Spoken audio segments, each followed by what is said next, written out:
ಧಾರವಾಡ ಜಿಲ್ಲೆಯ ರಾಮಾಪುರ ಗ್ರಾಮದಲ್ಲಿ ಶ್ರೀ ಬಸವಣ್ಣ ಜಾತ್ರೆ ಹಾಗೂ ರಥೋತ್ಸವ ಅದ್ದೂರಿಯಾಗಿ ಜರುಗಿತು. ರಾಮಾಪುರ ಸೇರಿ ಅಕ್ಕಪಕ್ಕದ ಗ್ರಾಮಸ್ಥರೆಲ್ಲರೂ ಒಗ್ಗಟ್ಟಿನಿಂದಲೇ ಜಾತ್ರೆಯಲ್ಲಿ ಪಾಲ್ಗೊಂಡು ಶ್ರೀ ಬಸವಣ್ಣ ಮೂರ್ತಿಗೆ ರಥೋತ್ಸವ ನೆರವೇರಿಸಲಾಯಿತು. ಈ ಸಂದರ್ಭದಲ್ಲಿ ವಿಶೇಷ ಪೂಜೆ ಸಲ್ಲಿಸಿ ಇಷ್ಟಾರ್ಥ ಸಿದ್ಧಿಗೋಸ್ಕರ ಪ್ರಾರ್ಥನೆ ಮಾಡಿಕೊಳ್ಳಲಾಯಿತು.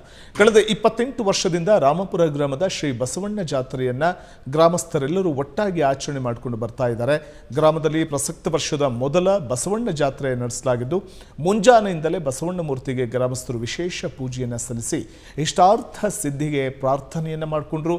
ದೇವಸ್ಥಾನ ಆಡಳಿತ ಮಂಡಳಿಯಿಂದ ಮುಂಜಾನೆಯಿಂದ ಸಂಜೆವರೆಗೆ ಜಾತ್ರೆಗೆ ಬಂದಂತಹ ಭಕ್ತರಿಗೆ ರಥೋತ್ಸವ ಜರುಗಿಸಲಾಯಿತು. ಅಂದರೆ ಭಕ್ತರು ಕೂಡ ಈ ರಥೋತ್ಸವದಲ್ಲಿ ಪಾಲ್ಗೊಂಡರು. ಸಂಜೆ ರಥೋತ್ಸವ ಜರುಗಿದಾಗ ತಾವು ಕೂಡ ಭಕ್ತಿ ಭಾವದಿಂದ ರಥೋತ್ಸವದಲ್ಲಿ ರಥವನ್ನು ಎಳೆದು ಪುನೀತರಾದರು. ಸುಮಾರು 500 ಮೀಟರ್ ರಥ ಎಳೆಯಲಾಯಿತು. ಈ ಸಂದರ್ಭದಲ್ಲಿ ಬಸವಣ್ಣನ ರಥ ಬರ್ತಿದ್ದ ಹಾಗೆ ಗ್ರಾಮದ ಮಹಿಳೆಯರು ಸೇರಿದಂತೆ ಅಕ್ಕಪಕ್ಕದ ಗ್ರಾಮಸ್ಥರು ವಿಶೇಷ ಪೂಜೆ ಸಲ್ಲಿಸಿ ದೇವರ ಆಶೀರ್ವಾದಕ್ಕೆ ಪಾತ್ರರಾದರು. ಇನ್ನು ರಥೋತ್ಸವದ ಮುಂಭಾಗದಲ್ಲಿ ಜಾಂಜ್ಮೇಳ ಹಾಗೂ ಮಕ್ಕಳ ಒಂದು ಕುಣಿತ ಅಥವಾ ಮಹಿಳೆಯರು ಯುವಕರು ವಿಶೇಷ ಉಡುಗೆ ತೊಟ್ಟು ಗಮನ ಸೆಳೆದಿದ್ದು ವಿಶೇಷವಾಗಿ ಕಂಡುಬಂತು.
ಕ್ಷಣ ಕ್ಷಣದ ಸುದ್ದಿಗಳಿಗಾಗಿ ಫ್ರೀಡಂ ಟಿವಿ ಸಬ್ಸ್ಕ್ರೈಬ್ ಮಾಡಿ, ಲೈಕ್ ಮಾಡಿ ಹಾಗೂ ಫಾಲೋ ಮಾಡಿ.